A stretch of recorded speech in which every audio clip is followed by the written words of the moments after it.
Hello, नमस्कार दोस्तों, कैसे हैं आप लोग? उम्मीद करते हैं आप लोग बहुत ही अच्छे होंगे, स्वस्थ होंगे, मस्त होंगे। और मैं भी ठीक हूँ। ठंडी बहुत ज़्यादा बढ़ गई है और आप अपना और अपनी फैमिली का पूरा ख़्याल रखिएगा। और आज मैं आप लोगों से कुछ बातें ही करने आई हूँ, कुछ बताने आई हूँ। मैं काफ़ी दिनों से सोच रही थी कि आप लोगों से बातें करूँ।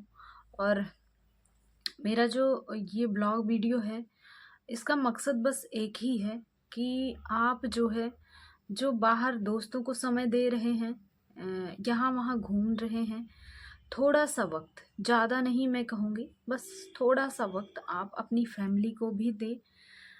क्योंकि आपकी फैमिली भी उतनी ही इम्पोर्टेंट है जितने आपके दोस्त हैं।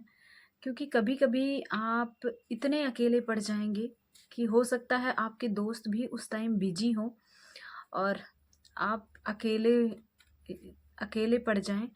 तो कम से कम आप अपनी फैमिली से तो बातें कर पाएंगे, फैमिली के साथ रहेंगे तो सुख दुख अपने जो भी हैं वो बांट पाएंगे। तो मेरा ब्लॉग वीडियो जो है आज का बहुत ही स्पेशल है। अगर इस ब्लॉग वीडियो के माध्यम से मैं एक लोगों को भी, हजारों की संख्या में लोग हैं ये वीडियो देखे हैं, बहुत लोगों ने देखा भी होगा। तो हमारा मकसद बस एक ही है कि अगर हम इस ब्लॉग वीडियो के माध्यम से एक लोगों को भी फैमिली के महत्व को समझा पाएं तो हमारा ये ब्लॉग वीडियो सफल हो जाएगा।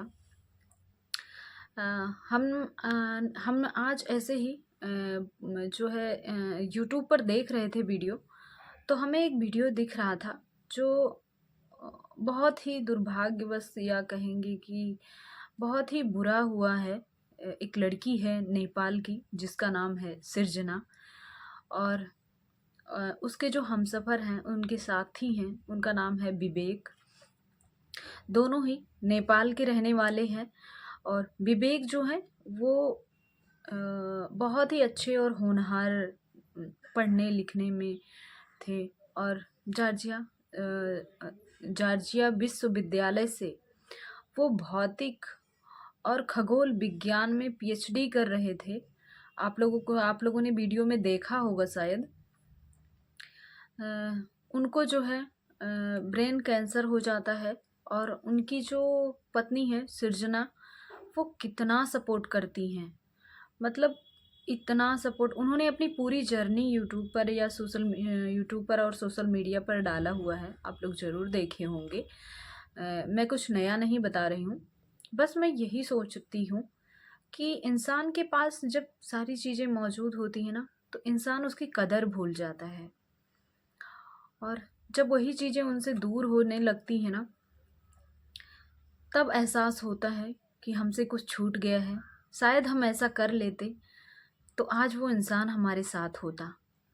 और मैं तो यही कहूँगी, उस बहन ने जितना किया है ना, शायद ही कोई करता। उसने सिखा दिया है सभी को कि आपके काम से ज़्यादा आपके रिश्तेदार, पड़ोसी, गांव, हम समाज के लिए ज़्यादा सोचते हैं कि समाज क्या कहता है, रिश्तेदार क्या कहते हैं, लोग क्या कहते हैं, हमें उस पर ज़्यादा फोकस करते हैं।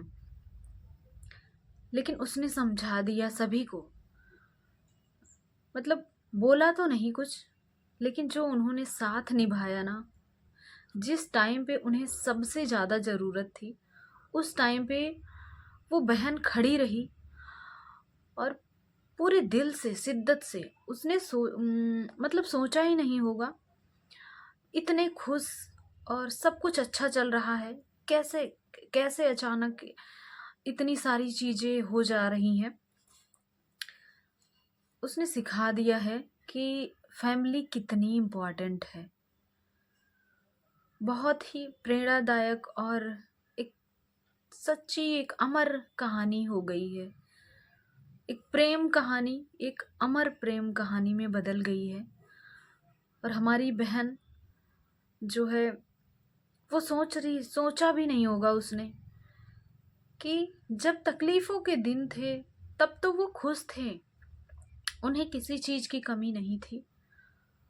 जब उन्होंने ज़िंदगी जीना चाहा, अपनी ज़िंदगी में कुछ करना चाहा, कुछ बनने का टाइम आया, तब भगवान ने भी उनसे मुँह मोड़ लिया। और वो पागल थी, उसने सोचा कि मैं शायद प्यार से सारी चीज़ें ठीक कर सकती हूँ। लेकिन कहते हैं ना कि भगवान के आगे किसी की नहीं चलती। तो आप लोग भी अपनी फैमिली का पूरा ख्याल रखिए और थोड़ा सा टाइम, ज़्यादा नहीं दे सकते हैं, थोड़ा सा ज़रूर दीजिए। और उस बहन की तो हम तो प्रार्थना करेंगे माता रानी से कि उनके जो हैं विवेक जी, उनकी आत्मा को शांति मिले और उन्हें भी सृजना जी को भी थोड़ी सी हिम्मत मिले। और हिम्मत तो वैसे तो उनमें बहुत है, इतना ज़्यादा, मतलब प्रेरणा लेनी चाहिए उनसे कि उन्होंने कैसे मैनेज किया, कैसे अपने आप को संभाला। आजकल के इंसान तो हैं ऐसे कि चाहती तो वो भी छोड़ सकती थी, छोड़ छाड़ के सब चली जाती, लेकिन उसने ऐसा नहीं किया। उसे लग रहा था कि वो जीत जाएगी और शायद उसका प्यार जीत जाएगा, वो कुछ बेहतर करे। हो सकता है कि हंसता खेलता परिवार फिर से वापस आ जाए और जो सपने उन्होंने देखे हैं वो पूरे हो जाएं। लेकिन ईश्वर को तो कुछ और ही मंजूर था। इसलिए हम तो आप लोगों से यही कहेंगे कि आप लोग भी अपने परिवार का, अपनों का ख्याल ज़रूर रखें। ज़िंदगी अपने को ज़िंदगी नहीं कहते हैं। ऐसे तो आप 70-80 साल जी सकते हैं, लेकिन उसे उसे जीना नहीं कहते। जिंदगी को जीना है, आप लोगों को काटना नहीं है। और मुझे तो लगता है सृजना जी जो भी सृजना जी ने विवेक जी के लिए जो भी किया है, उन्होंने उस टाइम पर जब उनको सबसे ज़्यादा ज़रूरत थी तब वो उनके साथ खड़ी रही और उन्होंने उस पल को जिया है, काटा नहीं है, जिया है। और अपना 100% देकर, और विवेक की प्रेम कहानी से हमें तो इतना प्रभावित किया है, इतना प्रभावित कि हम आप लोगों से इस ब्लॉग वीडियो में तो बहुत ही कम हो जाएगा। हमें भी पहले उनके बारे में नहीं पता थी, फिर हमने यूट्यूब पर थोड़ी बहुत उनके बारे में जानकारी ली और हमने देखा उनका प्रेम। उनके प्रेम में कोई कंडीशन नहीं थी, कोई ऐसा ये नहीं था कि आप मेरे लिए करोगे तभी हम आपके लिए करेंगे, कोई कंडीशन नहीं थी। बस एक ऐसा प्रेम जिसमें कोई मोल भाव नहीं है। आजकल हम लोग क्या करते हैं, आप हमारे लिए ये करोगे तो हम आपके लिए ये करेंगे। अगर हम देखते हैं सामने वाला हमारे लिए कर क्या रहा है, उस हिसाब से हम प्यार को समझते हैं। लेकिन ऐसा नहीं होना चाहिए, कभी भी ऐसा नहीं होना चाहिए। और हमारी सबसे बड़ी भूल पता है क्या है? हमारी सबसे बड़ी भूल है कि जब इंसान हमारे साथ होता है ना, तो हमें उसकी कदर नहीं होती है। और जब इंसान नहीं रहता हमारे साथ, तो हम सोचते हैं कि अगर आज वो हमारे साथ होता ना, तो हम सब ठीक कर देते। ऐसा करते कि हम लोग इतने खुश रहते, इतने खुश रहते, भले ही हमारे पास एक टाइम का खाना नहीं रहता, लेकिन हम जिंदगी जीते।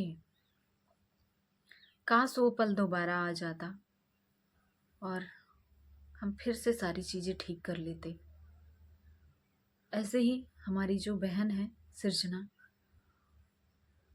वो भी शायद सोच रही थी कि हम अपने प्यार से, अपने केयर से और अपना अनकंडीशनल जो प्यार है उससे शायद हम भगवान से लड़ सकते हैं, लेकिन वो हार गई। उसे पता ही नहीं था कि जब भगवान की मर्जी जहाँ चलती है वहाँ इंसान कुछ नहीं कर सकता, चाह कर भी कुछ नहीं कर सकता।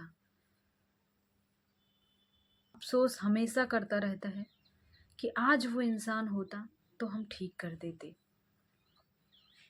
जैसे कितने लोग हैं, उनके माता पिता हैं साथ में, लेकिन उनकी कदर नहीं है। और जब वही माता पिता नहीं रहते हैं दुनिया में, तो वो सोचते हैं कि आज मेरी माँ होती तो शायद मैं आज यहाँ नहीं होता, यहाँ से बेहतर होता। आज मेरे पापा होते तो मुझे इन चीज़ों के लिए तरसना नहीं पड़ता, मैं सब ठीक कर देता। मैंने जो जो गलतियाँ की हैं मैं वो सब ठीक कर देता। ऐसे ही सृजना जी को भी लगता था कि वो सब सही कर ले जाएंगी, सब कुछ अच्छा कर देंगी, पहले जैसा कर देंगी। लेकिन भगवान की मर्जी के आगे उनकी एक नहीं चली। उनकी सारी मेहनत,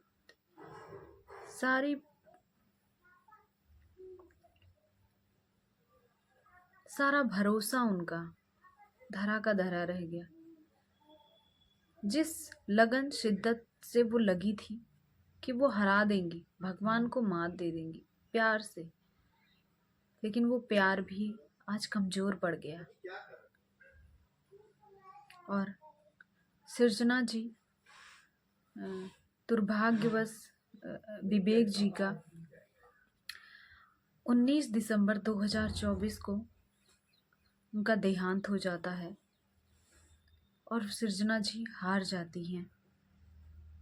तो हमारा आप लोगों से यही अनुरोध है, विनती है, प्रार्थना है, निवेदन है कि आप लोग अपनी फैमिली का, अपने अपनों का ख्याल ज़रूर रखें। जितना हो सके उन्हें टाइम दें। आपको कुछ तकलीफ़ है तो आप उन्हें जाकर बताएं, उन्हें कुछ तकलीफ़ है वो आपको बताएं। ऐसा बिल्कुल भी मत सोचिए कि आप अकेले हैं और ज़िंदगी काट रहे हैं। ज़िंदगी 10 दिन की भी हो ना, तो आप ज़िंदगी को काटना नहीं है, आपको ज़िंदगी को जीना है। अगर आपको ये पता लग जाए ना कि आपको शाम तक ही रहना है, तो आप उस शाम को ही इतना यादगार बना दीजिए, उस दिन को इतना यादगार बना दीजिए कि लोग आपसे सीखें, प्रेरणा लें कि देखो उसे पता था कि ये हो जाएगा, फिर भी वो बंदा जी रहा था, खुश था, बहुत ही ज़्यादा खुश था। और अपनी फैमिली का, अपने अपनों का ख्याल ज़रूर रखिएगा आप लोग। आज का ब्लॉग हमारा यही सब था, यही सब आप लोगों से बातें करनी थी कि मुझे लग रहा था कि पता तो सभी को है, यूट्यूब पर सभी लोगों ने वीडियो भी देखा होगा, उनकी प्रेम कहानी को सभी ने सुना होगा, लेकिन हमने सोचा कि एक बार हम अपने शब्दों में समझाने का प्रयास करें। अगर इन हज़ारों की संख्या में हम एक लोगों को भी समझा पाए हैं फैमिली का इम्पोर्टेंस क्या होता है, तो हमारा ये ब्लॉग सफल हो जाएगा। आप लोग भी अपना ख्याल रखिएगा। और आज का ब्लॉग हमारा कैसा लगा कमेंट में ज़रूर बताइएगा। और वीडियो अच्छा लगा हो तो चैनल को सब्सक्राइब कर दीजिएगा, वीडियो को एक लाइक कर दीजिएगा। बाय बाय दोस्तों।